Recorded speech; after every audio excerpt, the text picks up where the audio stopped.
Welcome back. Bienvenido nuevamente. Mi invitado de hoy es el doctor Scott Hahn. Él es profesor de teología de la Universidad Franciscana de Steubenville. ¿Cuánto tiempo has estado ahí, Scott? 10 años. 10 años, 10 años. Son 10 años ahora, ¿verdad? Muy bien. Y estuvimos hablando anteriormente acerca de... Y mostraste tu emoción sobre los temas de la interpretación, especialmente sobre los 4 niveles de interpretación, lo cual es el catecismo que nos alienta a seguir. Tú mencionaste la palabra tipología y fue bueno encontrar eso para la audiencia y quizás debemos dar un ejemplo de la tipología en la Escritura. Un tipo es algo que prefiere Jesucristo, como el Cordero Pascual, como Moisés o como Moisés cuando cruza el Mar Rojo en el bautismo. También hay otros ejemplos y creo que lo que tenemos que reconocer es que la tipología, como se usa en el catecismo, es un principio que resume los principios básicos, reproducibles y prácticos para estudios de la Biblia, que emplea el católico común y corriente. Y cuando uno hace eso, creo que uno descubre, como lo hice yo fuera de la iglesia, que lo que está pasando dentro de la iglesia por 2000 años, que hace la interpretación católica, de la tradición católica más rica y más profunda. Yo recuerdo que veía a San Jerónimo, a San Agustín, a San Ambrosio, y miraba cómo veían ellos el Evangelio San Mateo. Quiero decir que ese era un evangelio que yo creía conocer muy bien. Y de repente descubro que la posición de San Agustín fue bien recibida. El Nuevo Testamento está encuadrado en el Antiguo, y el Antiguo está revelado en el Nuevo, y usa a Moisés como ejemplo. Y de cómo Moisés fue el liberador que trajo la salvación, pero tan pronto nació, su vida fue amenazada por el decreto imperial que provino del faraón, que lo amenazó no solamente a él, sino a todos los niños judíos varones. Y luego dice lo mismo de Jesús, que viene como un nuevo Moisés. Cuando Dios envía al nuevo Salvador, su vida estuvo en peligro desde que él nació debido a un decreto imperial que provino del tirano que amenazó no solo su vida, sino la de todos los niños judíos varones ahí en Belén. Y luego mira a Moisés y dice, Dios lo salvó. ¿Llevándolo a dónde? A Egipto. Dios salvó a Jesús llevándolo con María y José. ¿A dónde? Lo mismo, a Egipto. Moisés salió en el tiempo señalado, cruza el agua y luego el desierto. Uno lee San Mateo 2, 3 y 4. Jesús sale de Egipto, pasa a través del agua del río Jordán en el bautismo, y él también va al desierto.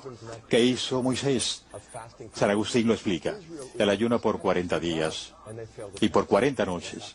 ¿Qué hizo Jesús? Él ayuna por 40 días y 40 noches. ¿Qué le sucede a Moisés durante ese periodo de ayuno? Israel es probado por Dios y no pasaron la prueba. ¿Qué le sucede a Jesús? Él también es probado, pero él sí pasa la prueba con honores al citar las Escrituras 3 veces. Y él cita de Deuteronómico, del 6 al 8, directamente de Moisés 3 veces, y luego, después de ayunar por 40 días y 40 noches, Moisés asciende a la montaña para recibir la ley, el pacto que le da al pueblo. Señala San Agustín, ¿qué hace Jesús después de sus 40 días de ayuno? Él asciende a la montaña y recibe la ley del nuevo pacto, el sermón de la montaña en Mateo 5, y se lo da al pueblo de Dios. En el Antiguo Testamento la gente es rebelde y recibe amonestaciones hasta el final. En el Nuevo Testamento, Cristo sabe que nos va a dar al Espíritu Santo, y las bienaventuranzas son el comienzo del Sermón de la Montaña, con bendiciones que son promesas conjuntamente con el Espíritu Santo. Y a medida que uno lee a San Jerónimo, a San Agustín, a San Ambrosio y otros, cuando uno aplica los principios de la tipología, estos son embellecimientos, estos son coincidencias, esto es tipología. Moisés no puede gobernar a Israel por sí solo, así que escoge 12 príncipes dentro de las 12 tribus y ellos lo ayudan. Jesús también escoge a 12 dentro de sus seguidores y les dice, ustedes se van a sentar en 12 tronos y van a juzgar a las 12 tribus de Israel.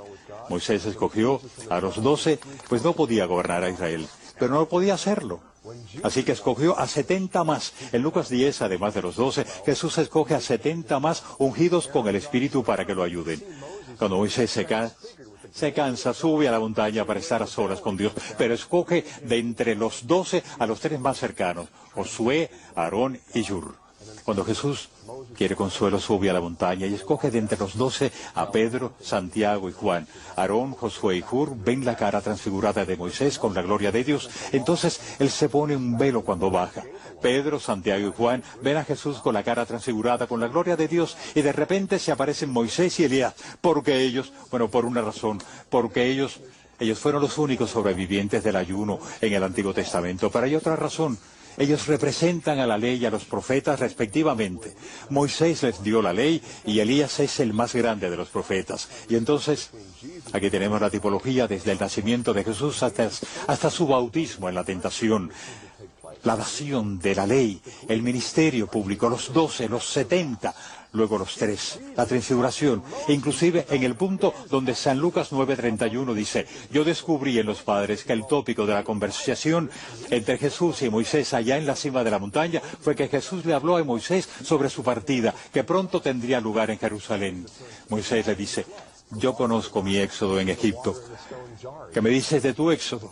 Me puedo imaginar a Moisés que voltea y le dice, bueno, el éxodo tuvo lugar después de 10 señales. La primera señal fue la conversión del agua en sangre, el agua del Nilo y el agua de los cántaros de piedra en Éxodo 7. Bueno, ¿cuál es la primera señal de Jesús? En San Juan 2, Él convierte agua en vino. Inclusive, el agua en los cántaros de piedra, el mismo término que se usa en Éxodo 7. Más tarde, después de convertir el agua en vino, va a convertir el vino en sangre. Pero aquí está la última de las señales de Moisés, justo antes del Éxodo, y es la Pascua. ¿Cuál es la última de las señales de Cristo, justo antes de su partida a Jerusalén celestial? La nueva Pascua de la Eucaristía. Estoy convencido que si hubiésemos tenido una grabadora en el camino de Maús, esas clases de paralelos son asombrosas. Hacen Así es. que nuestros corazones ardan en fuego. Así es, y también nos recuerda cuán importante era el Antiguo Testamento para la gente del Nuevo Testamento.